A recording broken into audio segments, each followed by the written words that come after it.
জীবনে বহু ইতিহাস পড়েছি বিশ্ববিদ্যালয় থেকে, কিন্তু এই ইতিহাস কোনদিন আমি শুনিও নি, পড়িও নি। দেখা তো দূরের কথা, যে জীবনে আশরাফুল মাখলুকাত মানুষ হত্যা করার পরে তার লাশের উপরে ড্যান্স দেওয়া যায়। সিরাজগঞ্জ থেকে একবার যাচ্ছিলাম মাহফিল করে, ড্রাইভারের পেছনে বসে আছে বাসের ড্রাইভার, মাঝখানে দেখলাম একটা কুকুর পড়ে আছে। কুকুরের গার উপর দিয়ে চালিয়ে না দিয়ে উনি বাম দিয়ে দিল, গাড়ি একটু কেঁপে উঠেছে। ড্রাইভারকে বললাম, ভাই আপনি এমন করলেন, গাড়ি এখনই তো অ্যাক্সিডেন্ট হয়ে যেত। আমার বলছে, হুজুর আপনি দেখেন না একটা কুকুর পড়ে আছে, আমি ডবল করে ওর গার উপরে চাকা চালাবো, আমার বিবেক নেই।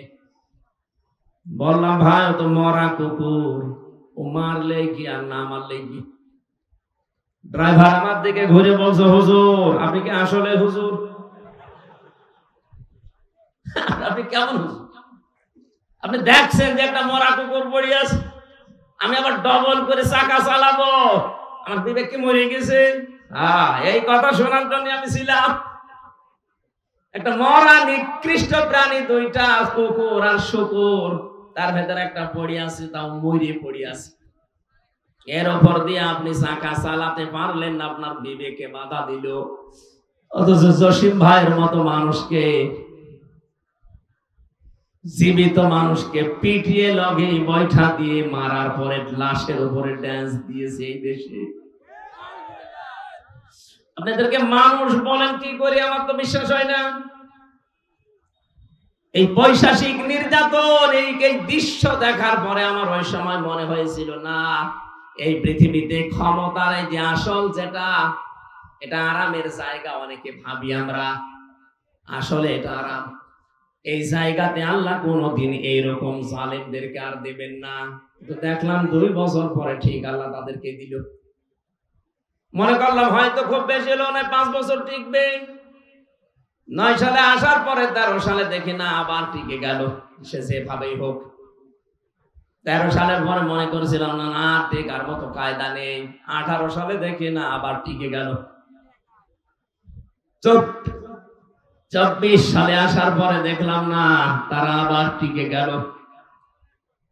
মনে মনে ভাবছি, আল্লাহ তোমার কোরআনে তুমি নিজেই জানিয়েছো, মানুষ যখন তোমার নিয়ামত পাওয়ার পরে ভুলে যায়, তখন তাদের শান্তির দরজাগুলো তুমি খুলে দাও। কিন্তু পরের শব্দে তুমি কি বললে?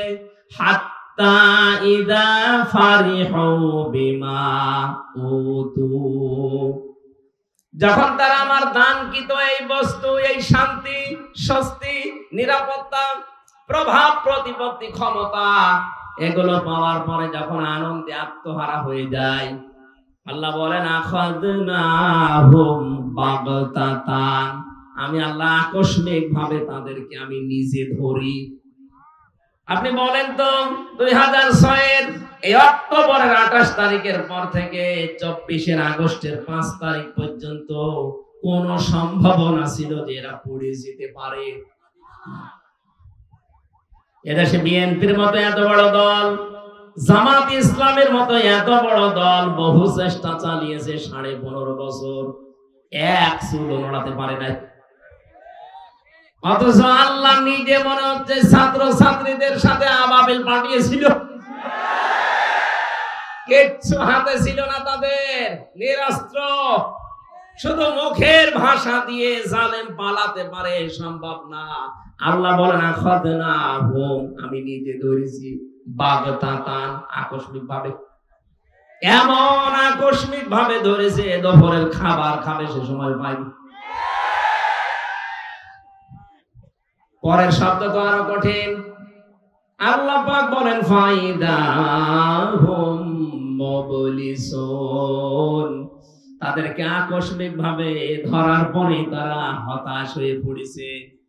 এদের চেহারার ভেতরে যে হতাশার ছাপ, এর বাস্তব চিত্র এই দরবেশ।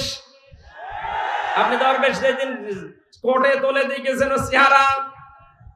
চেহারা তো বোঝা যাচ্ছিল না, পচা ডিম খাওয়ার পরে তো একটু পচা গিয়েছে। আমি আরো বেশি দেখেছি ওই কালা মানিককে, কলার পাতায় আল্লাহ শুইয়েছে, এমন কি ওর বিসি উড়ে গেছে। ওর সংসার করার কাজ শেষ।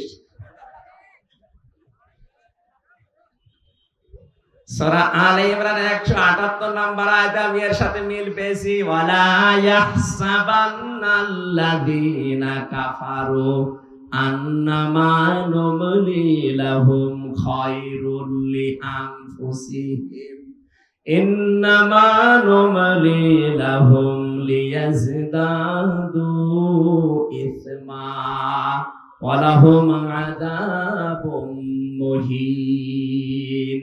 ধারণা করেছে তাদের এই ক্ষমতা আল্লাহ মনে হয় তাদের ভালোবেসে দিয়েছে তাদের কল্যাণের জন্য, কিন্তু না, মানুষ যদি সত্যি জুলুমের পথ বেছে নেয়, ইন্নামা নুমলি লাহুম লিয়াজদাদু ইসমা, আল্লাহ পাক বলেন ওই মানুষগুলোর পাপের বোঝা দিনের পরে দিন তখন পরিপূর্ণ হতে থাকে।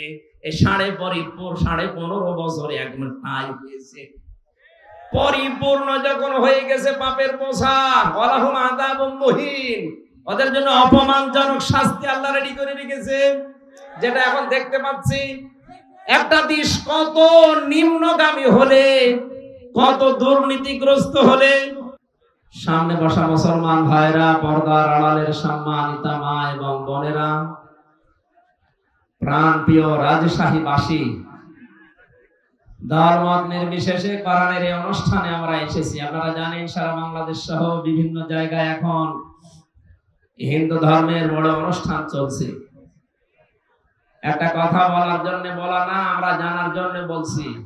যদিও অনেকে হিন্দু ধর্মের এই অনুষ্ঠানকে বলতেছে এটা সনাতন ধর্মের অনুষ্ঠান না। সনাতন মানে পুরাতন। সনাতন মানে কি? এই পৃথিবীতে সবচাইতে পুরাতন ধর্ম ইসলাম। এর আগে কিছু ছিল? বলেন। হযরত আদম আলাইহিস সালামকে আল্লাহ পাঠিয়েছিলেন সর্বপ্রথম মানুষ করে, তার ধর্ম কি ছিল? সুতরাং সনাতন ধর্ম এটা হিন্দু ধর্ম, খ্রিস্টান ধর্ম, বৌদ্ধ ধর্ম, ইহুদি ধর্ম নয়। এই পৃথিবীতে সনাতন ধর্ম মানে ইসলাম ধর্ম। কথা বলে না কেন? সেই ইসলামের যত ভালো ভালো কাজগুলো আছে তার অন্যতম আজকের এই অনুষ্ঠানটা। এটা কিন্তু একটা ইবাদত। এটা কি চলছে বলুন তো? ইবাদত যেভাবে করা লাগে ওইভাবে করেন। মসজিদে নামাজ পড়তে যায় আমরা ইবাদত মনে করে, নামাজে দাঁড়িয়ে কেউ গল্প করে, এদিক ওদিকে তাকায়, কয়টা ফ্যান আছে গুনে নেয়। সুতরাং ওই জায়গায় যেমন ইবাদত মনে করেন। যদিও কাতারে অনেকের জায়গা হয় না, কষ্ট করে হলেও আপনি দাঁড়িয়ে নামাজটা আদায় করেন। এখানে আমরা দেখতে পাচ্ছি জায়গা হচ্ছে না, তারপরেও কষ্ট করে। কোরআনে কারিমের জন্য যদি কেউ কষ্ট স্বীকার করে তার ডবল সওয়াব হবে। যেন আমরা যারা আরামে আছি আপনাদের তুলনায়, তাদের সওয়াব কিন্তু ডবল হচ্ছে। একটু কষ্ট করেন ভাই।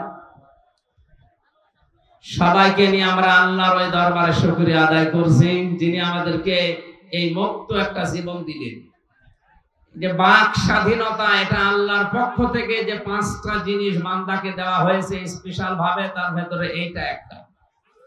আসলে পুলিশ দেখেও মানুষ ভয় পাচ্ছে না, সেই ভয়টা কেটে গেছে। যে সমস্ত কোলাঙ্গার অফিসারদের কারণে আজ এই প্রশাসনের উপরে মানুষের ধারণাটা পুরো পাল্টিয়ে গেছে, তাদের বিচার করা।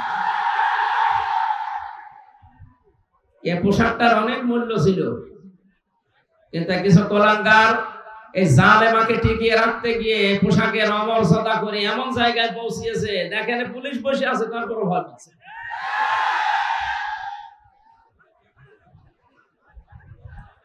যারা দায়িত্বে ছিল ওই মানুষগুলোকে যেন ছাড় দেওয়া না হয়, যারা এই পোশাকের অন্তত বদনাম করে দিয়েছে এই দেশে।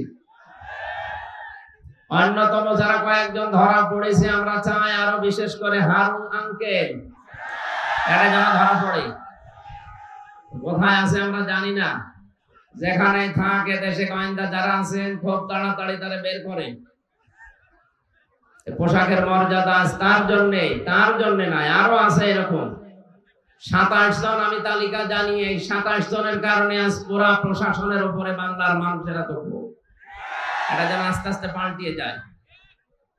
আপনারা আমি পায়ে ধরতে হলে ধরতে বলেন, কিন্তু কথা বলবেন না ভাই। দাঁড়িয়ে থাকেন, শুয়ে থাকেন, বসে থাকেন, কথা বলবেন না। আমি এমনি অসুস্থ, আমার স্ত্রী আমার সন্তান সব লাইফ সাপোর্টে ছিল, তাদেরকে এই কিছুক্ষণ কয়েকদিন আগে দিয়েছে কেবিনে, এখনো পর্যন্ত তারা ভালো না, আমারও অবস্থা ভালো না।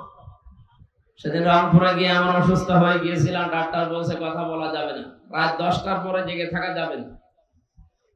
আমি এটা যেহেতু রেকর্ড হচ্ছে সারা দেশে বলছি, এমনিতেই মাহফিল করা এখন নিষেধ, ডাক্তারের সর্বোচ্চ নিষেধে যে রাত 10টার পরে আপনি আর জেগে থাকবেন না, আর গা যদি ঘামে তাহলে আবার অসুস্থ হয়ে যাবে।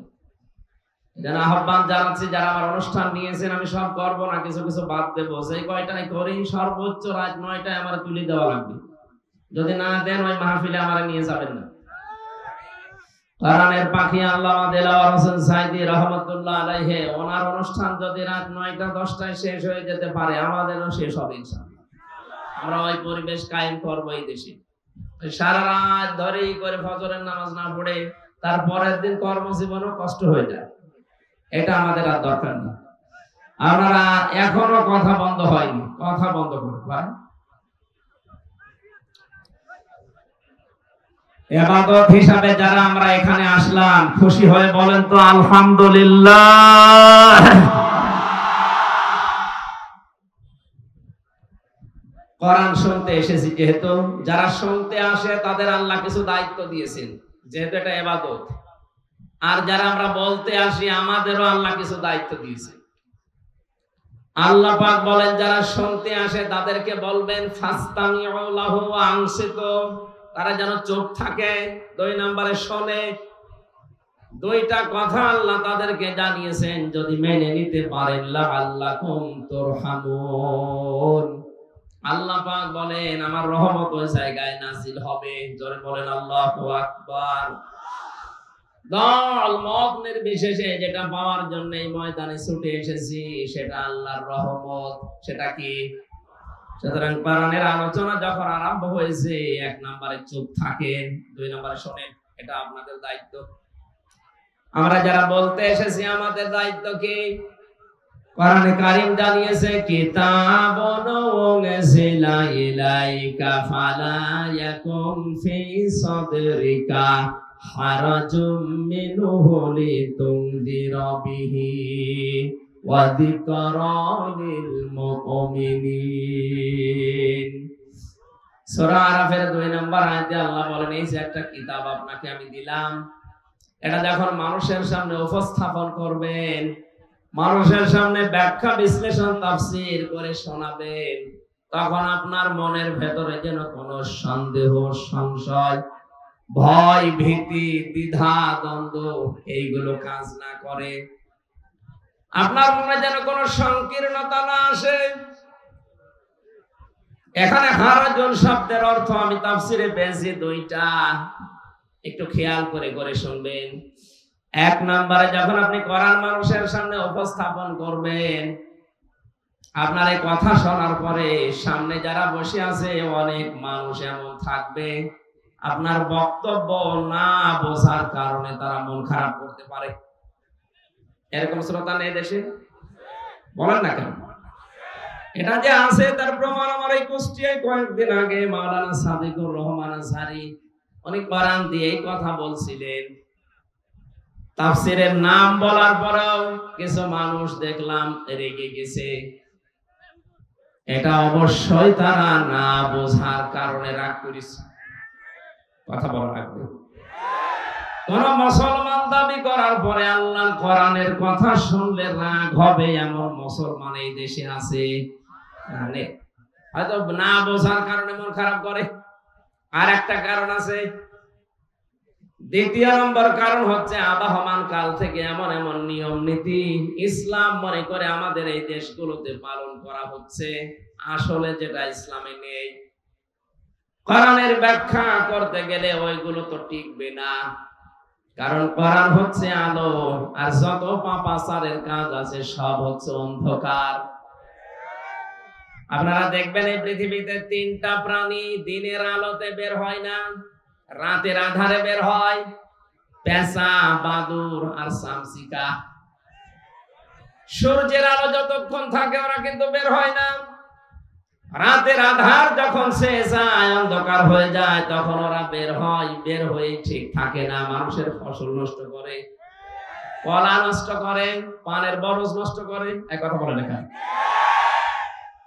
এটা আমরা দেখেছি, তাই বাস্তব বলছি।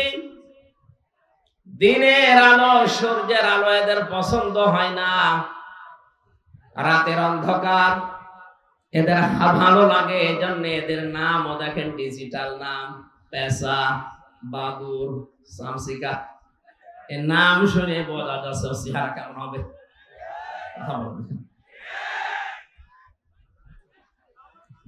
যদি আজ বাস্তবে অনেকের নামের সাথে বাস্তবের মিল পাওয়া যাচ্ছে না, যিনি পালিয়েছেন ওনার নামটা কিন্তু অনেক সুন্দর ছিল, হাসিনা। হাসিনা মানে সুন্দরী। হাসিনা মানে কি? এত একটা সুন্দর নাম নিয়ে এমন ঘৃণিত কাজ করে গেল দুনিয়াতে। আপনি জরিপ দেখেছেন, সারা পৃথিবীতে কয়েকজন মানুষের নাম ঘৃণার তালিকায় এখন আছে, তার ভেতরে এই মহিলার নাম। মানুষ নামটা নেয় কিন্তু গালি হিসাবে। এই যে ইয়াজিদ নামে যে লোকটা, এ অত্যাচারী ছিল, এও স্বৈরাচার ছিল। নামটা কিন্তু ভালো, কিন্তু স্বৈরাচার অত্যাচারী হওয়ার কারণে আল্লাহ নামটা গালি বানিয়ে দিয়েছে। আমার মনে হয় কালের আবর্তে, যুগের বিবর্তনে দেখবেন এই সুন্দরী নামটাও একদিন গালি হয়ে যাবে। কারণ যার জীবনে জুলুম বেশি, যার জীবনে অত্যাচার বেশি, তাকে সৃষ্টি জগতের কাছে আল্লাহ ঘৃণিত করে দেয়। আরে দায়িত্ব আল্লাহ নিজে নিয়েছেন। বাস্তবতা এটাই। দেখেন, কোন হিন্দুকে যদি বলেন ভাই আপনার ছেলে হয়েছে ইয়াজিদ, রাখেন, নাম হলো গালি। এমনকি কাউকে যদি রাগাতে চান, শুধু কাউকে যে বলবেন ইয়াজিদের বাচ্চা, এমনি রেগে যাবে। মারাও লাগবে না, চোখ গরম দেওয়া লাগবে না, শুধু বলবেন ইয়াজিদের বাচ্চা, রেগে বাঘ হয়ে যাবে। কথা বলে না কেন? এত সুন্দর নামকে জুলুম করার কারণে আল্লাহ যদি এত ঘৃণিত বানিয়ে দিতে পারেন, আপনার নাম যতই ভালো হোক, যে কাজ করলেন, আমি তো নিজেরটাই বলছি, আমার উপরে আপনি যা করেছেন নির্দেশ দিয়ে, 3টা বছরে যত অত্যাচার, জুলুম আর নির্যাতন আমার উপরে গিয়েছে। ব্যারিস্টার আরমানের কথা, আমান আজমি ভাইয়ের কথা বাদ দিলাম, ওনার তো আরো উপরে। আমার 10 দিন আপনি মাটির নিচে যেভাবে রেখে দিয়েছিলেন, কোন মানুষ মানুষের সাথে এই করে, আমার বিশ্বাস হয় না।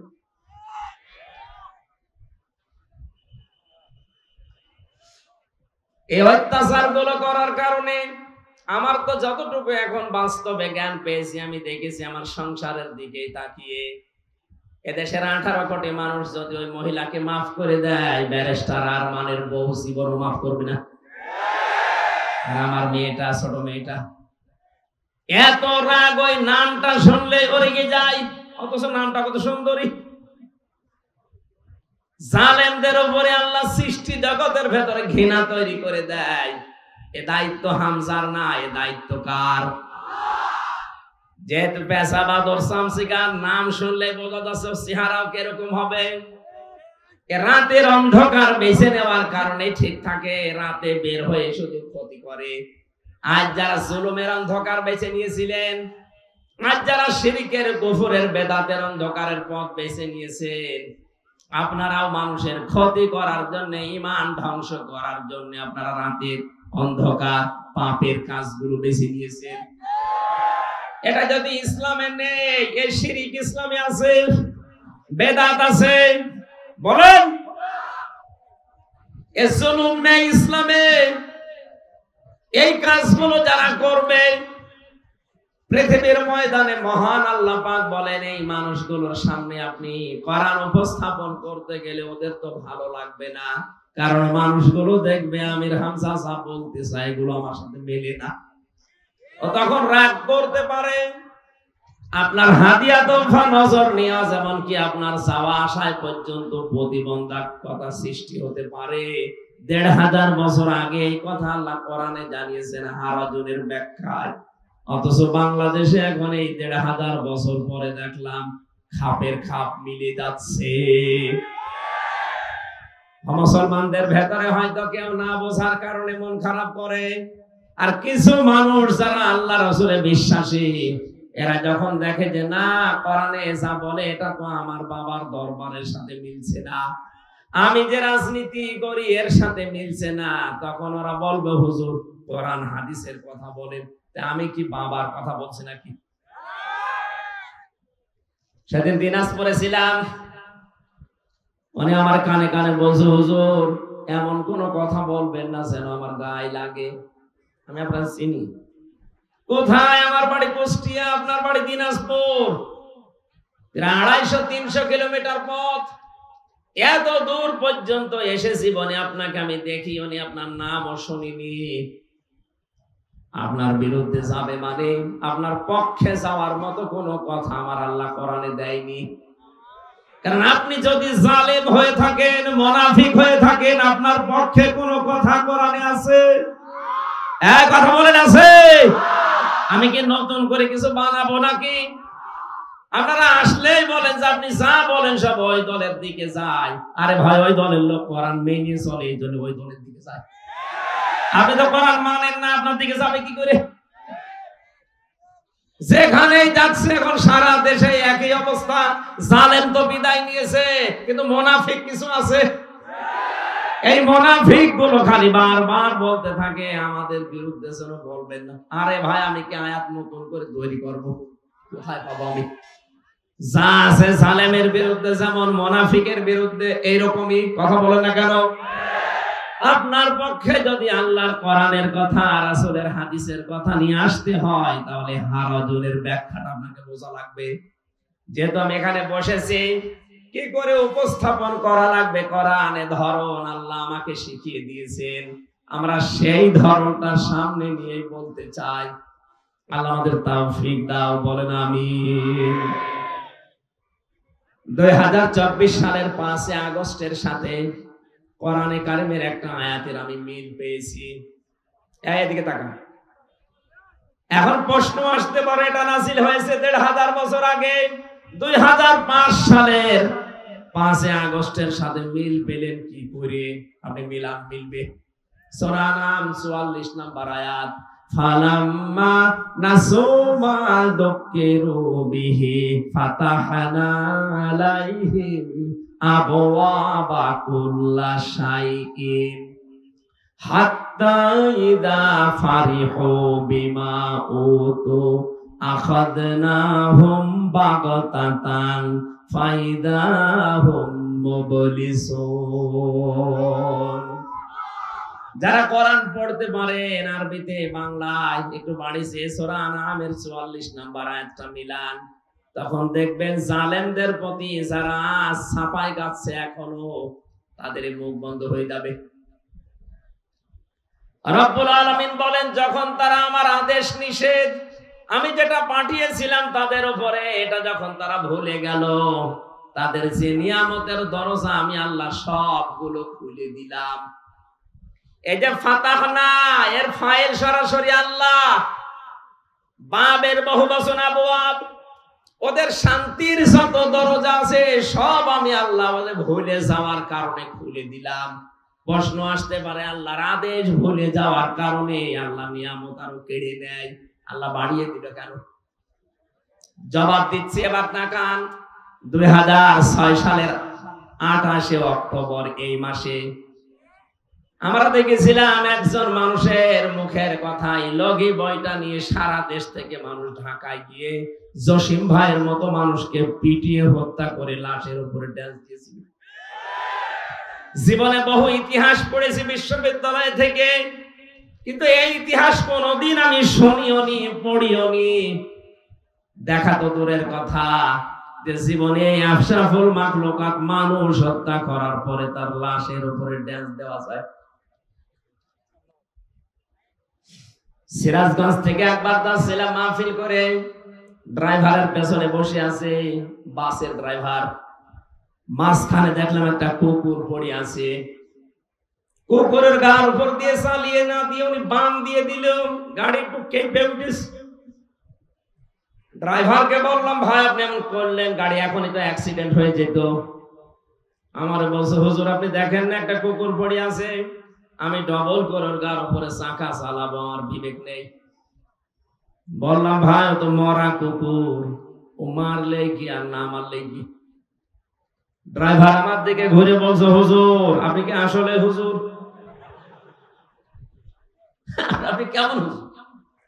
আপনি দেখছেন যে একটা মরা কুকুর পড়ে আছে, আমি আবার ডবল করে চাকা চালাবো, আমার বিবেক কি মরে গেছে? এই কথা শোনার জন্য আমি ছিলাম।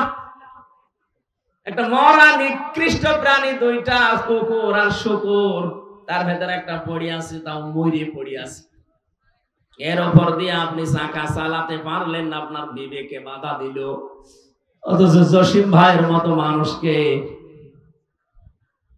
জীবিত মানুষকে পিটিয়ে লগে বৈঠা দিয়ে মারার পরে লাশের উপরে ড্যান্স দিয়েছে এই দেশে। আপনাদেরকে মানুষ বলেন কি করে, আমার তো বিশ্বাস হয় না। এই পৈশাচিক নির্যাতন, এই দৃশ্য দেখার পরে আমার ওই সময় মনে হয়েছিল, না এই পৃথিবীতে ক্ষমতার এই যে আসল যেটা, এটা আরামের জায়গা। অনেকে ভাবি আমরা, আসলে এটা আরাম। এই জায়গাতে আল্লাহ কোনদিন এইরকম জালেমদেরকে আর দেবেন না। তো দেখলাম 2 বছর পরে ঠিক আল্লাহ তাদেরকে দিল। মনে করলাম হয়তো খুব বেশি হলো না, 5 বছর টিকবে। 9 সালে আসার পরে 13 সালে দেখি না আবার টিকে গেল, সে যেভাবেই হোক। 13 সালের পরে মনে করেছিলাম না না টেকার মতো কায়দা নেই। 18 সালে দেখি না আবার টিকে গেল। 24 সালে আসার পরে দেখলাম না, তারা আবার টিকে গেল। মনে মনে ভাবছি, আল্লাহ তোমার কোরআনে তুমি নিজেই জানিয়েছো, মানুষ যখন তোমার নিয়ামত পাওয়ার পরে ভুলে যায়, তখন তাদের শান্তির দরজাগুলো তুমি খুলে দাও। কিন্তু পরের শব্দে তুমি কি বললে? হাত্তা ইযা ফারিহু বিমা উতু, যখন তারা আমার দানকৃত এই বস্তু, এই শান্তি, স্বস্তি, নিরাপত্তা, প্রভাব প্রতিপত্তি, ক্ষমতা, এগুলো পাওয়ার পরে যখন আনন্দে আত্মহারা হয়ে যায়, আল্লাহ বলেন আখাযনাহুম বাগতাতান, আমি আল্লাহ আকস্মিক ভাবে তাদেরকে আমি নিজে ধরি। আপনি বলেন তো 2006 এর এই অক্টোবরের 28 তারিখের পর থেকে 24 আগস্টের 5 তারিখ পর্যন্ত কোন সম্ভাবনা ছিল যে এরা পড়ে যেতে পারে? এদেশে বিএনপির মতো এত বড় দল, জামাত ইসলামের মতো এত বড় দল বহু চেষ্টা চালিয়েছে, 15.5 বছর এক চুল নড়াতে পারে নাই। অথচ আল্লাহ নিজে মনে হচ্ছে ছাত্র ছাত্রীদের সাথে আবাবিল পাঠিয়েছিল, কিচ্ছু হাতে ছিল না তাদের, নিরস্ত্র, শুধু মুখের ভাষা দিয়ে জালেম পালাতে পারে, সম্ভব না। আল্লাহ বলেন আখাযনাহুম, আমি নিজে ধরেছি, বাগতাতান, আকস্মিক ভাবে।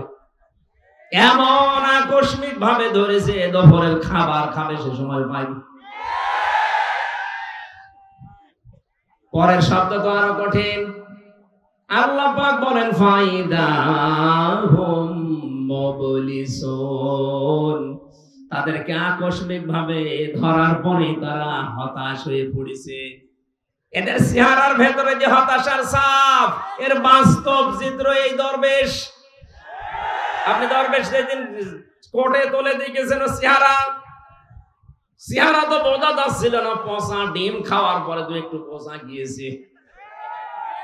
আমি আরো বেশি দেখেছি ওই কালা মানিককে, কলার পাতায় আল্লাহ শুইয়েছে, এমনকি ওর বিসি উড়ে গেছে, ওর সংসার করার কাজ শেষ।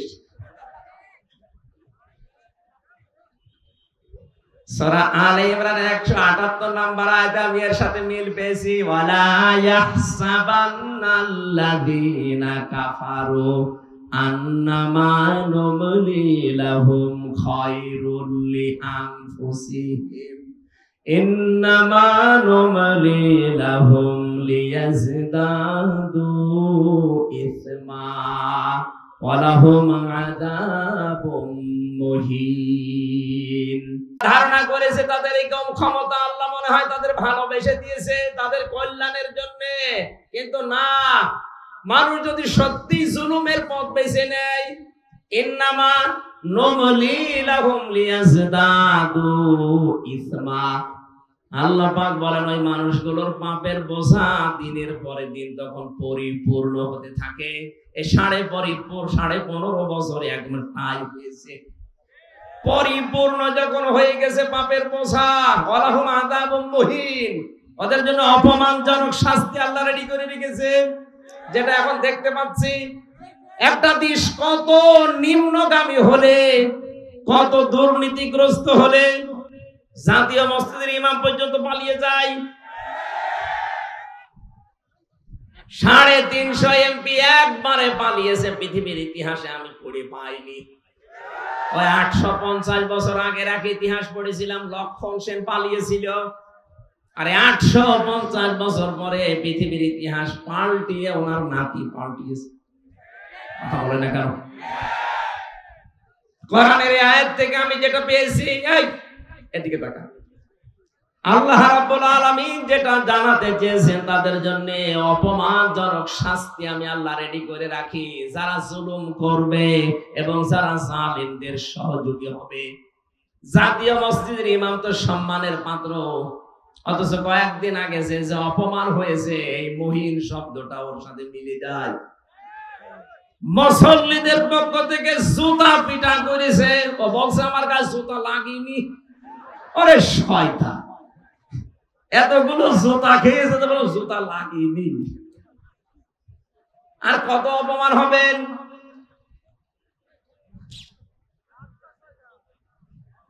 রাজশাহীবাসী সূরা নামের 44 নম্বর আয়াতের পরের অংশ বলছি এবার। ওদের যে আল্লাহ হতাশ করে দিয়েছে, ওরা নিরাশ হয়ে গেছে। আল্লাহ বলেন ফাকুতি আযাবিরুল কওমিল্লাযীনা যালামু, জালেমদের শিকড় কেটে দেওয়া হয়েছে। কেটেছে কে জানা নেই, ফাকুতিয়া মজহুল, এর ফাইল জানা নেই। সুতরাং এই দেশে জালেমদের শিকড় কাটা আরম্ভ হয়েছে। এদেশে জালেমদের কোন শিকড় থাকবে না, কে কাটবে কেউ জানবে না। আমরা চাই যারা বড় জালেম ছিল, যারা মাঝারি জালেম ছিল, যারা ছোট জালেম ছিল, প্রত্যেকের তালিকা করে করে মোড়ে মোড়ে টাঙিয়ে দেন। কোন জালেম যেন আর এই বাংলাদেশে প্রবেশ করতে না পারে, নিজের এলাকায় যেন আর প্রতিষ্ঠা না পায়। এই কথা বলা লাগবে, এটা ওদের জুলুমের পুরস্কার। কারণ জালেমদের দুনিয়াও শেষ, আখিরাত তো শেষ হয়ে গেছে আগেই। জালেমদের জন্য আখিরাতে কিচ্ছু নেই, জালেম মরবে আর জাহান্নামে যাবে। কারণ জালেমরা আল্লাহর মামলার আসামি। শব্দটা অনেক ভারী।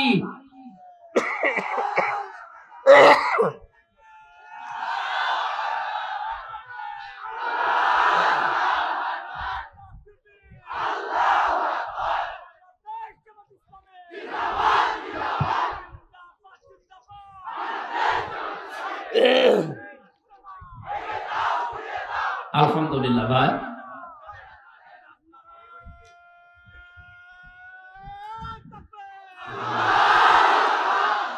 যারা এখনো পর্যন্ত এই দুঃসাহস দেখাচ্ছেন যে আমি পাশাপাশি আছি, চট করে ঢুকে পড়বো, আগে কিন্তু আর সেই 2024 সালের 5 আগস্টের আগের বাংলাদেশ এখন আর নেই। আমি সারা বাংলাদেশের 560টার উপরে থানায় ঘুরছি, সারা দেশের অবস্থায় একই। জালেম দেখলেই তাদের শিকড় কেটে দিচ্ছে, কোরআন জানাচ্ছে, কে কাটছে জানা নেই। জালেমদের ভেতরে ভয় লাগিয়েছে কে? যারা নিজেরা ভয় পায় তার প্রমাণ হয়েছে গোপালগঞ্জের উনি বলছে আপা ভয় পাবেন না, আপনি ঘাবড়াবেন না, আপনি ঘাবড়ালে আমরা নরম হয়ে যায়। ওরা যে নরম হয়েছে, ওদের শিকড় যে কেটে গেছে, এ কথা কার? জালেমদের ব্যাপারে ভয়ঙ্কর একটা কথা কোরআনে কারিমে আমি পেয়েছি, সূরা শূরা 42 নম্বর আয়াত। ইন্নামাস সাবিলু আলাল্লাযীনা ইয়াযলিমুনান নাস। আল্লাহ পাক বলেন, অবশ্যই আমি নিজে কিয়ামতের ময়দানে জালেমদের বিরুদ্ধে বাদী হয়ে মামলা দায়ের করব। এদেশের 1628টা চেয়ার ছিল, 1628টা চেয়ারে যারা ছিল প্রত্যেকটা মানুষ এই দেশের জনগণের কাছে জালেম হিসাবে পরিগণিত। কথা বলা লাগবে। এই 1628টা চেয়ারের কারণে আজ হাজার হাজার মানুষ গুম হয়ে গেছে, খুন হয়ে গেছে, বছরের পরে বছর আমার মতো জেল খেটেছে। কত কিছু থেকে তারা বৈষম্যের শিকার ছিল। এমনিতেই ছেলে মেয়েরা ফুসে ওঠেনি, বিশ্ববিদ্যালয় থেকে অনার্স মাস্টার্স করে ফার্স্ট ক্লাস ফার্স্ট হওয়ার পরেও তার জায়গায় সে যেতে পারবে না। এর চাইতে বৈষম্য আর কি হতে পারে? আমরা চাই কিয়ামতের আগে এই বৈষম্য যেন দেশে আর ফিরে না আসে। জালেমরা যেহেতু এই দেশে হামজার মামলার আসামি না, এরা সরাসরি মামলার আসামি কার? এখানে কোন জালেম এদেশে থাকতে পারবে না। এদেশে থাকতে হলে মানুষের বন্ধ হয়ে থাকা লাগবে। নবীজির হাদিস ছিল খায়রুন নাস মাইয়ানফাউন নাস। হাদিসের ব্যাখ্যার দিকে আমি পড়েছি, নবীজি কিন্তু এই কথা বলেন না যে সর্বোত্তম মানুষ ওই লোকটা যে লোকটা মুসলমানের উপকার করে না। খায়রুন নাস মাইয়ানফাউন নাস। ইয়ানফাউ মুসারে বর্তমান ভবিষ্যৎ, প্রেজেন্ট ফিউচার, নাস মানে মানুষ। নবীজি খায়রুন নাস ইয়ানফাউল মুসলিমুনা বলতে পারতো না। পৃথিবীতে যারা মুসলমানের উপকার করে এরা উত্তম না। মানুষ হয়ে যদি কেউ মানুষের উপকার করে, মানুষকে সাহায্য করে, তাকে একটু এগিয়ে দেওয়ার জন্য চেষ্টা চালায়, আল্লাহর দরবারের উত্তম মানুষ। সুবহানাল্লাহ বলতে পারেন না? এটা আমার মনে হয় এই বাংলাদেশে সবচাইতে বেশি এই হাদিসটা মেনে চলছে এখন আমিরে জামাত ডাক্তার শফিকুর রহমান। আপনি দেখছেন না 5 তারিখের পর থেকে তার অ্যাক্টিভিটিস। বিশ্বনবী কাদের স্ত্রী খাদিজাতুল কুবরা রাদিয়াল্লাহু তাআলা আনহা 5টা বিষয়ে সান্ত্বনা দিয়েছিলেন যে আপনি তো এই 5টা কাজ করেন, আপনাকে আল্লাহ ভয় দেখাবে না, আপনি ভয়হীন, আপনাকে কেউ ভয় দেখাতে পারে না। তার 2 নম্বরে এটা ছিল তাহমিলুল কাল্লা, আপনি মানুষের বোঝা হালকা করে দেন। এই 15.5 বছরে কত মানুষের বোঝা আপনি আরো ভারী করে দিয়ে গেলেন। বিশেষ করে 5 আগস্টের আগ পর্যন্ত এই দেশে 2780 জন এখনো পর্যন্ত হাসপাতালে কাতরাচ্ছে। তারা তাদের পরিবারের কাছে, ভাই বোনের কাছে, মা বাবার কাছে বোঝা। এক কথা বলে না কেন? 1080 জনের উপরে শহীদ হয়েছে এই দেশে। এই মানুষগুলো পরিবার চালাতো, অথচ পরিবারের জন্য তারা বোঝা। হাজার হাজার কোটি কোটি টাকা ঋণের বোঝা বাংলাদেশে রেখে আপনি পালিয়ে গেলেন। আপনি নবীর উম্মত হতে পারবেন? নবীর আদর্শ ছিল বোঝা আরো হালকা করে দেওয়া। আর এমন দেশ আপনি উপহার দিয়ে চলে গেলেন। এখন আমার একটা মেয়ে যদি এই দেশে আসে, জন্ম নেয়, সে 1 লাখ টাকা তার মাথার উপরে বোঝা। হাজারো মানুষের বোঝার কারণ আপনি হাজার হাজার লক্ষ লক্ষ মানুষের মাথার উপরে যে বোঝাগুলো দিয়ে গেলেন, চিন্তার বোঝা, খাদ্যের বোঝা, কত রকমের বোঝা তাদের মাথার উপরে দিয়ে আপনি আরামে খাচ্ছেন। আর নিজে নিজে মোবাইল করে করে ফোন আলাপ ফাঁস করেন মানুষকে ভয় দেখাতে। আপনার এই এই এই বাটপারি মানুষ বুঝে ফেলেছে। নিজে নিজে ওগুলো করে এডিট করে এরপরে ছাড়ে যেন নিজের ভেতরে, মানুষের ভেতরে একটু সঞ্চার হয় আসার। এটা মানুষ কিন্তু বুঝে ফেলেছে যে নিজে নিজে ফোন করে ফোন আলাপ আপনি ফাঁস করছেন। এদেশের সত্যি বলছি আমি, সারা দেশ ঘুরে অবস্থা একই। কোন জালেমের ঠাঁই এদেশে আর হবে না। আশা করছি কোন জালেম যদি ধরা পড়ে ওর উপযুক্ত শাস্তি না দিয়ে যেন আদালত জামিন না দেয়। দেখছি কয়েকজন জামিন পাচ্ছে। যারা দায়িত্বে আছেন সাবধান, উর্মির মতো করবেন না। উর্মির মতো যদি আপনিও ধরা পড়েন, আপনার জীবন কিন্তু দেশের মানুষের হাতে চলে যাবে আজরাইল আসার আগেই। আজরাইল জান কবজ করতে আসবে পরে, আগে করবে জনগণ। এখানে আশা করবো কোন জালেম যদি সত্যিই প্রমাণ হয় এটা জালেম জুলুম করেছে, তার যেন জামিন না হয়। আমি বিনা কারণে যদি 3 বছর জেল খাটতে পারি, জালেমদের তো 9 বছর খাটা দরকার।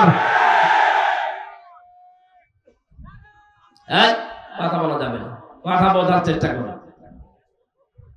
আমি যে কথাটা বোঝাতে চাচ্ছি, আমরা যেহেতু এমন একটা পরিবেশ, এমন একটা দেশ চাচ্ছি, বিশ্ব নবীকে তার স্ত্রী সান্ত্বনা দিয়েছিলেন, হে আমার স্বামী আপনি কখনো ভয় পাবেন না, কারণ যে মানুষগুলো মানুষের বোঝা হালকা করে দেয় তাদেরকে আল্লাহ নির্ভয় করে দেয়। এর বাস্তব প্রমাণ যার নাম বললাম এই লোকটা, আমি নিজে তার সাথে ছেড়েছিলাম, তার যে তাকওয়া, এই লোকটার যে ইবাদত বন্দেগী আমি কাছ থেকে দেখেছি, আল্লাহর উপরে তার যে তাওয়াক্কুল ভরসা এমনি এমনি তৈরি হয়নি। এই মানুষটা একামতের দিনের এই লাইনে আসার পর থেকে জীবন উৎসর্গ করে দিয়েছে মানবতার জন্য। এই দেশে 18 কোটি মানুষের এই একজনের নামে শুধু বানাই ডাক্তার শফিকুর রহমান, মানবতার ফেরিওয়ালা। বিশ্ব নবীকে তার স্ত্রী খাদিজা বলেছিল এটা। আপনি ভয় পাবেন না, কোনো কিছু আপনাকে ভয় দেখাতে পারে না, কারণ আপনি মানুষের বোঝা হালকা করেন। আপনি কোন নবীর উম্মত দাবি করছেন, মানুষের বোঝা ভারী করে দিচ্ছেন। আমার পরিবারে 3টা বছরে যে বোঝা তৈরি করে দিয়ে গেলেন, আমার বাবা অসুস্থ, আমার মা অসুস্থ, আমার ম্যাডাম লাইফ সাপোর্টে ছিল কয়েকদিন আগে, মেয়েটা আইসিইউতে, আর আমি জেলখানায় পড়ে আছি 3 বছর। কোনো কিছু করার পরে যদি আমারে দিতেন আমি মেনে নিতাম, কিচ্ছু জানি না। আপনি নিজেই বলতেন রিমান্ডে এসে, বলে না আপনি জানি কিছু করেননি, তারপরও উপরের নির্দেশ। এই ঠনকো একটা মামলা দিয়ে, মামলায় যদি আমার সাজাও লাগিয়ে দিত, তাও সর্বোচ্চ 3 মাস, অথচ 33 বারের উপরে মামলাটা আমার সিএমএম কোর্ট, জজ কোর্ট, হাইকোর্ট, 33 বার আমার বাবা, আমার চাচা, আমার যারা শোভাকাঙ্ক্ষী ছিল জোর জোর করে তুলেছিল মামলা, জামিন দেয়নি। কয়েকদিন আগে মামলাটা পুরা খারিজ হয়ে গেছে। বিচারপতি ওইটা দেখার পরে বলছে, কি দেখে বিচার করবো, এর ভেতরে কোনো মাল নেই, এর ভেতরে মাল নেই। 3 বছর তো মামলা আপনার কাছে ছিল, এতদিন তো বলেননি যে মাল নেই। মানে এই কথাই আমারে বলতো, আমি পরে পরবর্তীতে কথা বলেছিলাম, বলছো হুজুর আমার হাত বাঁধা। আমি জানি শুধু ওনার না, এখন যেহেতু ওনার হাত খোলা, এখন ন্যায় বিচার করতে পারছে। এদেশে 1628টা চেয়ার আছে, আব্দুল হান্নান ভাই সহ প্রত্যেকটি মানুষের চেয়ারের হাত যেন আবু সাইদের মতো খোলা থাকে।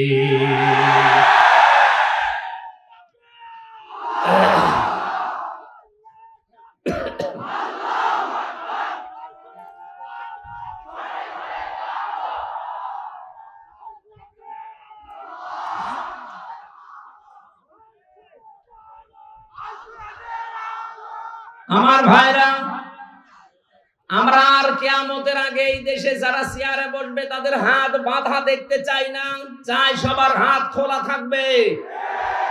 হাত খোলা থাকলে আমার বছর এই বিচার পাবেন আপনি এই থানাতে গিয়ে, ফাঁড়িতে গিয়ে, এক কথা বলেন না। আর যদি হাত বেঁধে দেন, আব্দুল হান্নান না ওনার বাবাও যদি চেয়ারে বসে, বলবে আমার হাত বাঁধা। যেন আমরা চাচ্ছি এদেশে কারো হাত যেন আর বাঁধা না থাক। জামাত ইসলামী বাংলাদেশের পক্ষ থেকে 41টা প্রস্তাবনা দিয়েছে, আপনারা দেখেছেন। এর ভেতরে 2টা অন্যতম, যে প্রশাসনে ছাড়াই আছে তাদেরকে যেন আলাদা করে দেওয়া হয়। ওই অমুক নেতা পাতি ছাতি কি বলবে সেই অনুযায়ী কাজ করা লাগবে। তার মানে কি ওনারা কি আপনার গোলাম নাকি? 18 কোটি মানুষের টাকা যে ওনার বেতন হয়, সবার দিকে তাকানো লাগবে। জামাত ইসলামীর এই প্রস্তাবনার সাথে আমরা একমত কিনা বলেন তো?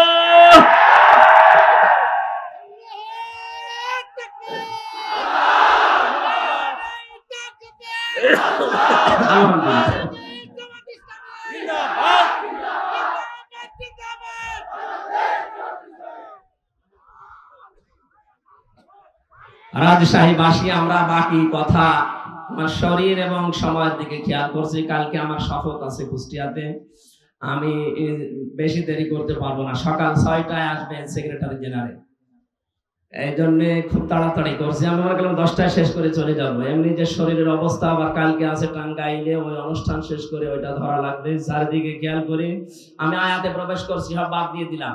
সূরা হুদ থেকে একটা মাত্র আয়াত পড়েছি, 36 নম্বর আয়াত। এখন এই ঐতিহাসিক প্রেক্ষাপটের ব্যাকগ্রাউন্ড, এরপরে শিক্ষা, এগুলো সব বলতে গেলে অনেক সময় যাবে। আমি সব বাদ দিয়ে সরাসরি প্রবেশ করছি, নাকি জবান ছেড়ে আমরা কোরআনে প্রবেশ করি। আউযু বিল্লাহি মিনাশ শাইতানির রাজিম। বিসমিল্লাহির রহমানির রহিম।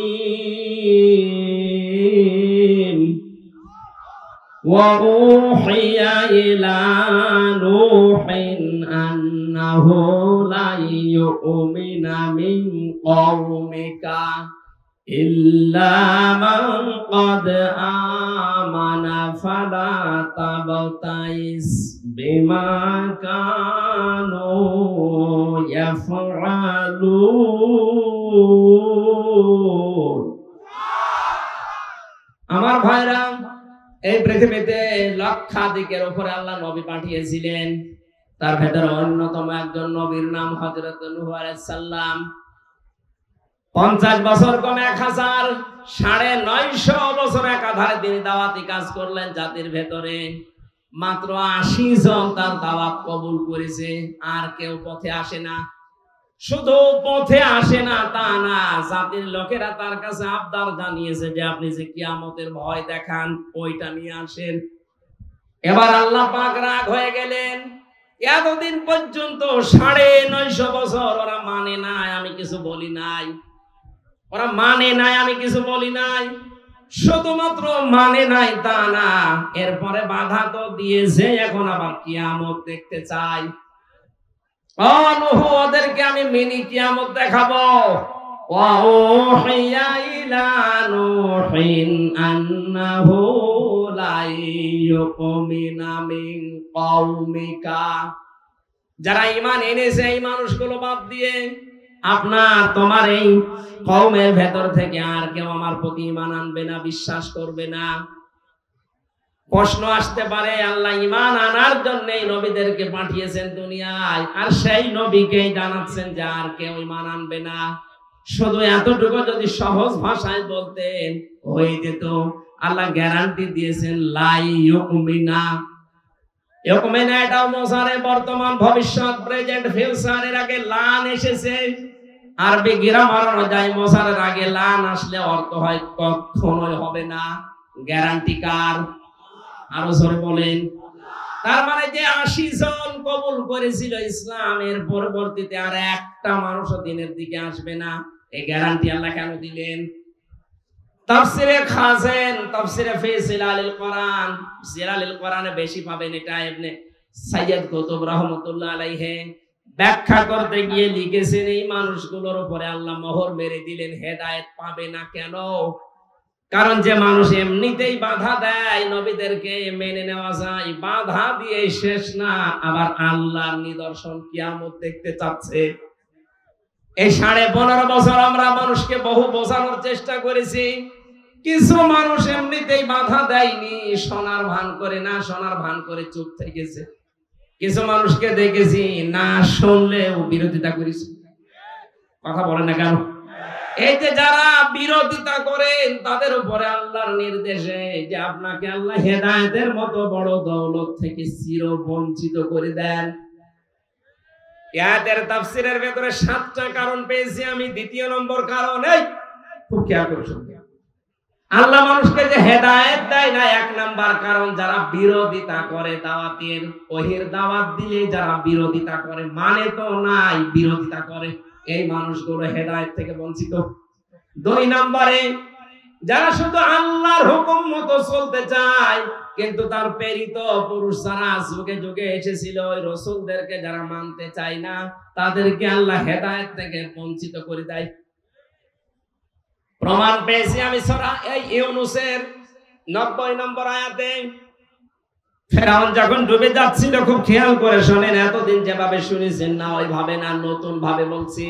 হাত্তা ইযা আদরাকাহুল গরক, ক্বালা আমানতু আন্নাহু লা ইলাহা ইল্লাল্লাযী আমানাত বিহি বানু ইসরাঈল। ভালো করে মন দিয়ে শোনেন, কান লাগিয়ে। ফেরাউন যখন ডুবে যাচ্ছিল ওই সময় ঘোষণা দিয়েছে, আমি ঈমান আনলাম ওই আল্লাহর উপরে যার উপরে বনি ইসরাঈলরা ঈমান এনেছে। ওয়া আনা মিনাল মুসলিমিন, আমি তো মুসলমান। এরপরও ফেরেশতারা আমারে বারবার সুবাই কেন? জবাব দিয়েছেন মুফাসসিরিন ইকরাম যে 7টা বললাম তার 2 নাম্বারে ও কিন্তু শুধু আল্লাহ পাকের একাত্মবাদের ঘোষণাটা দিয়েছিল যে আল্লাহর উপরে আমি ঈমান আনলাম। কোন আল্লাহ? বনি ইসরাঈল রাজার উপরে ঈমান এনেছে ওই আল্লাহ। এর পাশাপাশি যে ওই জামানার প্রেরিত পুরুষ যিনি হযরতে মুসা কালিমুল্লাহ, ওই জামানায় কেউ মুসলমান যদি হতে চায় তাহলে তার বলা লাগতো লা ইলাহা ইল্লাল্লাহ মুসা কালিমুল্লাহ। কথা বলে না কেন? এখন এই জামানায় ওই প্রেরিত পুরুষ আর নেই, এখন আছে আরেকজন। এই জামানায় কেউ যদি এখন কালেমা পড়ে মুসলমান হতে চায়, শুধু লা ইলাহা ইল্লাল্লাহ বললে হবে না।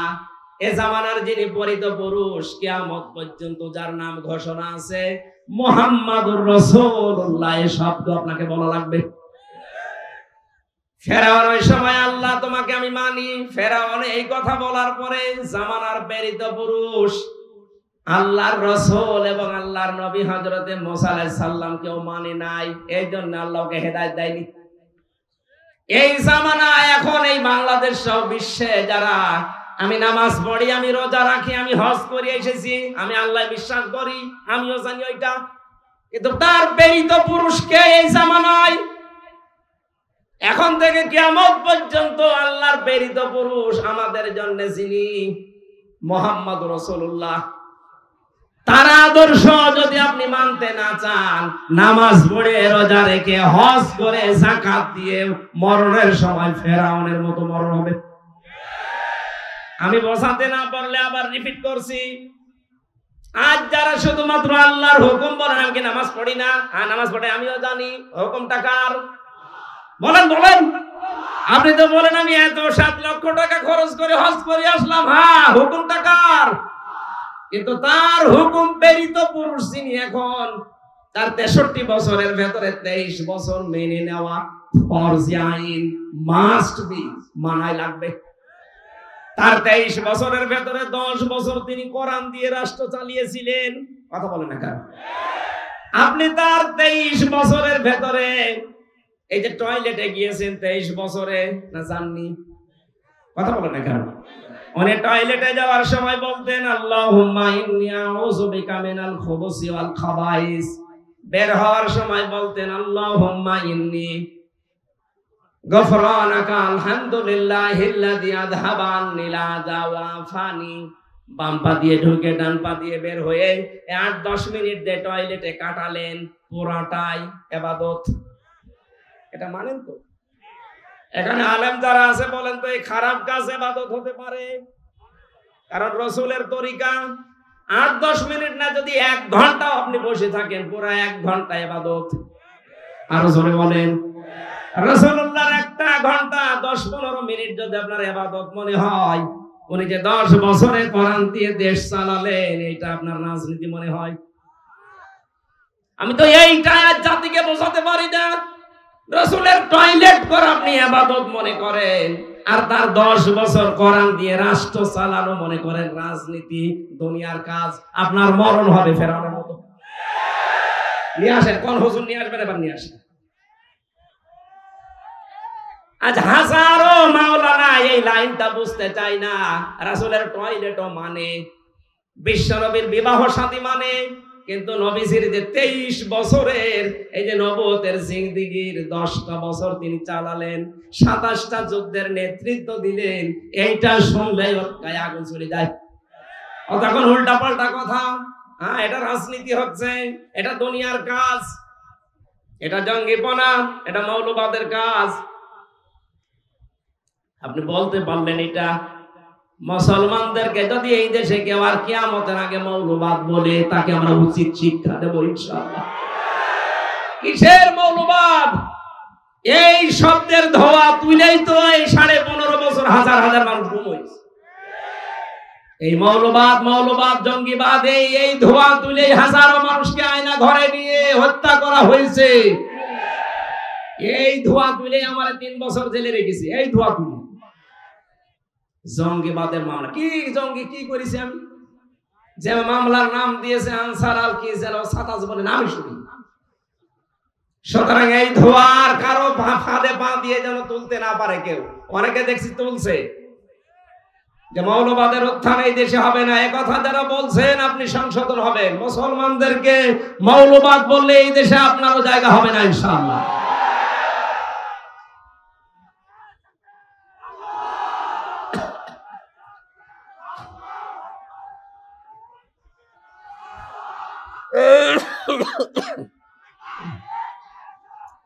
শরীর আসলে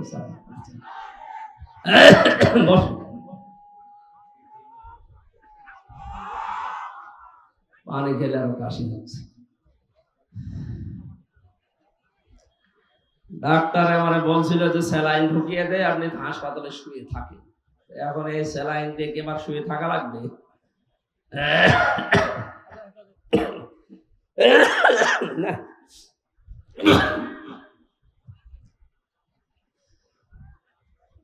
যতগুলো পয়েন্ট নিয়ে আসি সামনে, সবগুলো বলতে গেলে তো শরীর সাপোর্ট করছে না। খুব তাড়াতাড়ি করি ভাই। হেদায়েত থেকে নিজেকে বঞ্চিত করে দিয়েন না। নূহ আলাইহিস সালামের জামানায় মাত্র 80 জন, এরপরে আর কেউ আসে না। আল্লাহ বললেন ইল্লা মান কদ আমান, যারা এনেছে এবার যে আর আনবে না। ফালা তাবতাইস বিমা কানু ইয়াফালুন, আফসোস করবেন না, হতাশ হবেন না, দুঃখে ভেঙে পড়বেন না। ওদের কাজগুলো ওদের করতে দিন। আমরা এইটার উপরে আছে, বহু ওয়াজ করেছি। 15.5 বছর চলছে কোরআনের, বাকি 50টা বছর চেষ্টা চালিয়েছি। হেদায়েত পাওয়ার মতো মানুষ আমরা দেখছি খুব কম। যদিও আগস্টের 5 তারিখের পর থেকে দেখতে পাচ্ছি হ্যাঁ অনেক কিছু বেড়ে গেছে। আল্লাহ পাক যেন এই ধারাটা অব্যাহত রাখেন, বলেন আমিন। একটা জরিপ পেয়েছিলাম আমি আগস্টের 5 তারিখের পর থেকে 1 মাস 5 দিনে, মাত্র 1 মাসের ভেতরে সেপ্টেম্বরের 5 তারিখ, তার মানে 1 মাস হয়। সেপ্টেম্বরের 5 তারিখে একটা জরিপ পেলাম, এই দেশে 100 জনের 14 জন মানুষ এখনো পর্যন্ত ওই জালেমদের সাপোর্ট করছে। 100 জনের 28 জন মানুষ আছে থালা নিয়ে শুধু খাবো খাবো এই ধান্দায়। 100 জনের 58 জন মানুষ এখন চায় এদেশে আল্লাহর এই বিধান চালু হোক। যেহেতু বাতাস লেগে গেছে, আল্লাহর রহমত অবশ্যই আছে, আমরাও চাই আর কিছুদিন যেতে দেন, দেখবেন এই দেশে 100 জনের 100 জনই চাইবে আল্লাহর এই বিধানটা কায়েম হোক। কিন্তু এই যে 28 জন থালা এখনো হাতে পায়নি, অথচ এর ভেতরে শুধু উল্টাপাল্টা কথা। দেন দেন। 1 লোক বিবাহ করার পরে বাসর রাতে বউ রেখে বাইরে গেছে। দাদি শাশুড়ি এসে বলছে কি গো নাতি বউ, আমার কিন্তু নাতি চাই, পতি চাই। শাশুড়ি এসে বলছে বৌমা কি করবা আমি জানি না, আমার কিন্তু নাতি চাই। দেবর আর ননদ এসে বলছে ভাবি কি করবা আমরা জানি না, আমাদের কিন্তু ভাতিজা চাই। স্বামী এবার এসে বলছে কই আমার বেবি চাই। ও মাথা উঁচু করে বলছে তোমার বংশ কিসব পাগল, আমার এখনো কিছু হয়নি, এখনো 10 মাস 10 দিন সময় দাও, সংসার হোক, এরপরে কারো বেবি, কারো নাতি, কারো ভাতিজা, কারো পতি সব হবে। কথা বলে না কেন? কেবলমাত্র 15.5 বছরের জঞ্জাল বিদায় করে কেবল হাতে নিয়েছে, আর এর ভেতরে খালি দেন দেন দেন। আপনার নাতি দেবে, আপনার পুতি দেবে, আপনার ভাতিজা দেবে, আপনার বেবি দেবে, ওকে ফ্লাক্স লোড করে নিয়ে আসবে। পরের সময় দেবেন না একটু? 15.5 বছরের জঞ্জাল এখনো কি বিদায় হয়েছে? 100 জনের 65 জন আমরা দেখতে পাচ্ছি অনেকে বিদায় নিয়েছে, পরিবর্তন অলরেডি হয়ে গেছে, আর বাকিগুলোরও থাকার দরকার নেই। ওরাটা পাল্টিয়ে ফেলুক, সংস্কার করা, যেহেতু সংস্কার আন্দোলন, এটা যেই 9টা দফা দিয়েছিল ছাত্র আন্দোলনের এই ভাইরা, তার ভেতরে সংস্কার তারা চায়নি। আমরা চাই সংস্কার করে হাতে দিক, নাই তো এখন দেন দেন করলে আবার দিনের ভোট রাতে হয়ে যাবে। কথা বলেন না কেন? খুব বেশি দিনও না, আমরা সংগত সময় অন্তত 10 মাস 10 দিন লাগে একটা বাচ্চা হতে, সেই সময় তো দেওয়া লাগবে। যেন আমাদের দুঃখ আফসোস নেই, যে যা করছেন করেন, তার হিসাব তাকে দেওয়াই লাগবে। আল্লাহ রাব্বুল আলামিন হযরত নূহ আলাইহিস সালামকে এবার আদেশ দিলেন, ওরা যা আরম্ভ করেছে শুধু কিয়ামত চাই তা তো বলে না, আপনার উপরও এবার অত্যাচার, জুলুম, নির্যাতন একেবারে শেষ করে ফেললো। আমি আল্লাহ আপনাকে আদেশ দিলাম, ওয়াসনাইল ফুলকা বিআয়ুনিনা ওয়া ওয়াহয়িনা ওয়ালা তুখাতিবনি ফিল্লাযিনা যালামু ইন্নাহুম মুগরাকুন। রব্বুল আলামিন বলেন, একটা নৌকা কিস্তি বানাও, কিস্তি তৈরি করো, আমি আল্লাহর নির্দেশ মতো, আমার চোখের সামনে, তার মানে আমার তত্ত্বাবধানে। নির্দেশ কার? আরো জোরে বলেন। আল্লাহ পাকের নির্দেশ মতো, তার ওহী মতো, তার চোখের সামনে, তার মানে তার কুদরত অনুযায়ী নূহ নবী নৌকা বানালেন 3 তলা। 3 তলা নৌকায় তিনি তুলতে বললেন তার আহার পরিবারের শুধু সন্তান আর স্ত্রী বাদ দিয়ে বাকিগুলোকে। 2 নম্বরে জোড়ায় জোড়ায় পশু আর পাখিকে। 3 নম্বর ওই 80 জন ঈমানদারকে। মুফাসসিরে আয়াত থেকে তাফসিরে ফি জিলালিল কোরআন শিক্ষা দিতে চেয়েছেন, নূহ নবীর নৌকা এটা আল্লাহর নির্দেশে তৈরি হয়েছিল।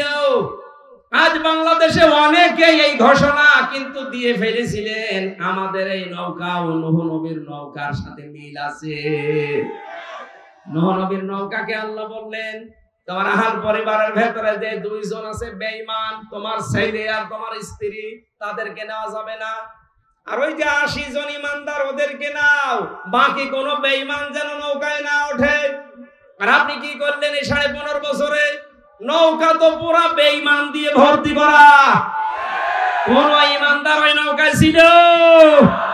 যেটা মনে করতাম ঈমানদার এই দরবেশ, এটা আরো বড় হারাম। দাড়ি কেটে নম হয়ে গেছে। 36,000 কোটি টাকা। জীবনে আমার মনে হয় আমি যদি 100 বছর হায়াত পাই, তাও গুণে শেষ করতে পারি। আমি গ্যারান্টি দিতে পারি, ডাক্তার শফিকুর রহমান জানিয়েছেন 5 বছর 10 বছরের জন্য একটু আমাদের হাতে দেন, 36,000 কোটি না, 36 পয়সা এদের থেকে চুরি হবে না। আপনি একটু দিয়ে দেখেন না কেন? 53 বছর তো বিভিন্ন জায়গায় আমরা দিয়েছি। বাবা চালিয়েছে, স্বামী চালিয়েছে, চাচা চালিয়েছে, আপা চালিয়েছে, বউ চালিয়েছে, ভাবি চালিয়েছে, সব তো দেখলাম। এখন একটু দেখতে মনে চাচ্ছে আল্লাহর এই কোরআন দিয়ে দেশটা চললে কেমন দেখা যায়। কথা বলেন না কেন? মিনি জান্নাত হয়ে যাবে দেশটা। কি মনে করেন আপনি? এর ভেতরে এমন শক্তি আল্লাহ দিয়েছে। খালি 500 আয়াত আছে শরীয়তের বিধান, এগুলো একটু চালু করে দেন, এই বাংলাদেশ মিনি জান্নাত হয়ে যাবে। অনেকে বলছে যে একটু ডাল মাইল খাই, এগুলো কি হবে? আরে ভাই, আপনার ডাল খেতে মনে চাইবে না? মসজিদে প্রবেশ করলে কেউ কি লাল পানি খেতে চায়? ডাল খেতে চায়? বিড়ি খেতে চায়? যতই নিশা লাগুক, ডাল খেতে চাইলে মসজিদ থেকে বের হয়ে খান, কারণ ওই পরিবেশটা ওইরকম। কোরআনে কারিমের 500 বিধান চালু করে দেন এই দেশে রাষ্ট্রীয় ভাবে। আল্লাহর কসম, পুরা বাংলাদেশের 56,000 বর্গ মাইল হয়ে যাবে মসজিদের মতো। তখন মনেও চাইবে না যে একটু লাল পানি খায়, একটু ডাল খায়, একটু আকিস বিড়ি খায়, মনে চাইবে না ইনশাআল্লাহ। আমরা চাচ্ছি ওইটাই, যে আমার মানুষগুলো আসুক। আপনি মানুষ জান্নাত চায় কিন্তু মরতে চায় না, ন্যায় বিচার চাই বারবার, অথচ ন্যায় বিচার করবে যারা সৎ লোক, সে মানুষগুলোকে আমরা দিতে চাই না। এই কথা বলেন না কেন? সুতরাং নূহ নবীর নৌকা ওঠার শর্ত ছিল ঈমানদার হওয়া লাগবে, আর আমাদের এমন নৌকা বেঈমান হওয়া লাগবে। আল্লাহ তাআলা বলেন নৌকা যখন ছাড়বা সাবধান, ওয়ালা তুখাতিবনি ফিল্লাযিনা যালামু ইন্নাহুম মুগরাকুন। ওদেরকে আমি যখন ডুবাবো, এই জালেমদেরকে ডুবন্ত অবস্থায় দেখে ওটা যদি ছেলে হয়, স্ত্রী হয়, তারপরও আমি আল্লাহর কাছে ওকে বাঁচানোর জন্য কোনো কথা বলতে পারবো না। আমার মনে হয় সেই পরিবেশে 15.5 বছর পরে আল্লাহ দিয়ে দিয়েছে। নৌকা যেমন ডুবতেছে, জালেমরাও বিভিন্ন জায়গায় ডুবতেছে। কথা বলেন না কেন? ইমানদার আমরা যারা আছি, যারা নির্যাতন, অত্যাচার, জুলুমের শিকার ছিলাম, এই মাজলুম মানুষ, ওদের দৃশ্য দেখে এখন যদি মায়া কান্না করে, না এটা আমার অমুক দুলা ভাইয়ের শালীর মেয়ের অমুক ছিল, এটা বাঁচাও না, জালেমদের ক্ষমা নেই। হ্যাঁ, কথা বলেন না কেন? এই ফতোয়া আমি নিজে বানালাম। ওয়ালা তুখাতিবনি ফিল্লাযিনা যালামু, জালেমদের পক্ষে ওকালতি করবেন না। ওদের শাস্তি যদি না হয়, নূহ আলাইহিস সালাম বলেছিলেন রব্বিলা তাদার আলাল আরদি মিনাল কাফিরিনা দাজ্জারা, ওদের একটা আন্ডা বাচ্চা পর্যন্ত যেন জীবিত না থাকে, কারণ যেইটা বাঁচবে ওইটা আরেকটা হারামি জন্ম দেবে।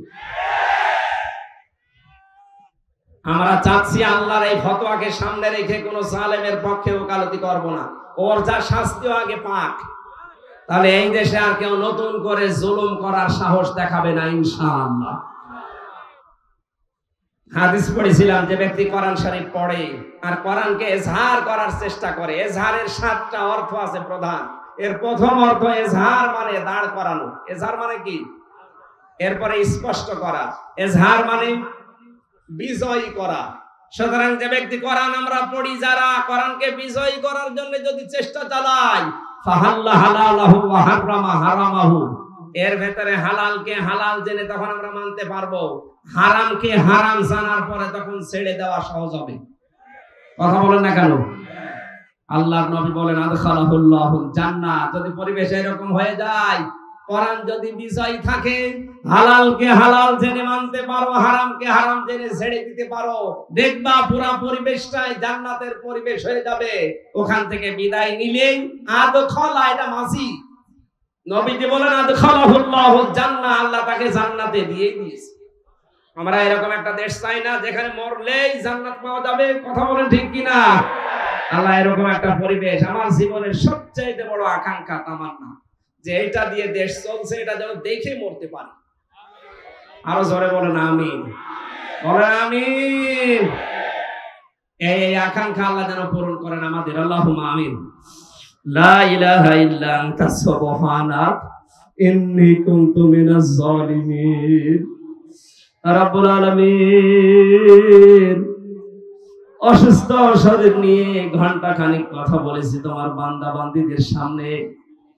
কোরআনে কারিমের যে কথা বোঝাতে চেয়েছি, আশা করি সবাই বুঝেছে। এটা আমল করার তৌফিক সবাইকে দিয়ে দাও।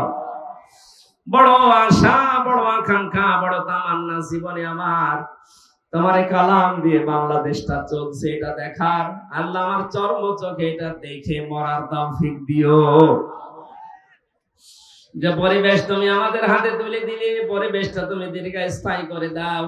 কোরআনে কারীম যেন তোমার এই জমিনে বাস্তবায়ন হয়ে যায়। বান্দা বান্দীদের মন দিল এদিকে ঝুঁকিয়ে দাও। এ বিশাল আয়োজন করতে গিয়ে বাংলাদেশ জামাত ইসলামী কিশোরহাট পৌরসভার উদ্যোগে যারা শ্রম দিল, আল্লাহ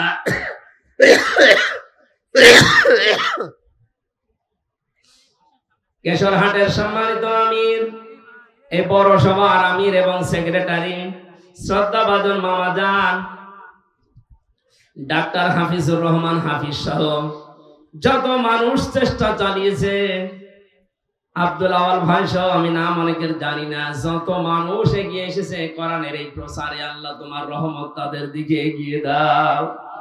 মাহফিলের প্রধান অতিথি, বিশেষ অতিথি সভাপতি সাহেবকে কবুল করো। সম্মানিত মা বোন যারা এসেছে, আল্লাহ পর্দার আড়ালেদেরকে খাদিজার মতো, আয়েশার মতো বানিয়ে দাও। রব্বুল আলামিন, এর রাজশাহীতে আসলে তোমার যে যুবক বান্দাগুলো কোরআনের মহব্বতে দৌড়িয়ে আছে, আমার শরীফ ভাই, হাফিজ ভাই, আব্দুর রশিদ সহ নাম না জানা যত যুবকেরা, এদেরকে তুমি ওমরের মতো বানিয়ে দাও। এ মাহফিলের স্বেচ্ছাসেবকের দায়িত্বে যারা আছে, এদেরকে কবুল করো। প্রশাসনের যে ভাইগুলো এসেছে, নিজেদের মা বাবা, আত্মীয় স্বজন, সন্তান আদি ছেড়ে বাংলার বিভিন্ন প্রান্তে যারা দায়িত্ব পালন করে, আল্লাহ এদের দায়িত্বটা ইবাদত হিসাবে মেনে নাও। বারাকাল্লাহু লানা ওয়া লাকুম ফিল কোরআনিল আযীম। আমি নিজে সহ যারা অসুস্থ আছি আমাদের শেফায়ে কামেলা আজলা নসিব করো। এলাকায় মাটির নিচে যত মানুষ ঘুমিয়ে আছে আল্লাহ কোরআনের ইজ্জতে মাফ করে দাও। আগামীতে এই অনুষ্ঠানটা কোরআনের প্রচারের জন্য আরো বিশাল আকারে কবুল করে নাও।